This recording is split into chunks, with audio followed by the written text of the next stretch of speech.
فرض نماز اور تہجد کی نماز میں علماء نے بڑے پیارے پیارے فرق ارشاد فرمائے ہیں، بڑی پیاری پیاری باتیں ہیں۔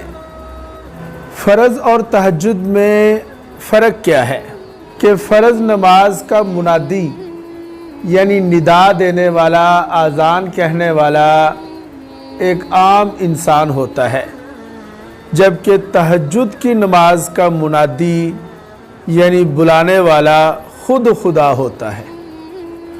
اور دوسرا فرق یہ ہے کہ فرض کی ندا تمام انسان سنتے ہیں، لیکن تہجد کی ندا، تہجد کی پکار صرف اللہ کے خاص بندے ہی سنتے ہیں۔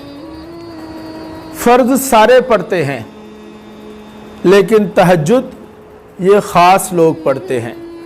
فرض کی پکار اور ندا ہے حی علی الصلاۃ، یعنی آؤ نماز کی طرف، اور تہجد کی نماز کی ندا اور پکار ہے کہ ہے کوئی مجھ سے مانگنے والا، وہ مجھ سے مانگے اور میں اسے عطا کروں۔ فرض عوام کی حاضری ہے اور تہجد فرمایا کہ یہ خواص کی حاضری ہے۔ لہذا میرے عزیز و دوستو، جس دن اگر ہم سے تہجد کی نماز رہ گئی، چھوٹ گئی، تو سمجھ لیں اس دن اللہ رب العزت کی وہ جو خواص کی لسٹ ہے اس میں سے ہمارا نام نکل گیا۔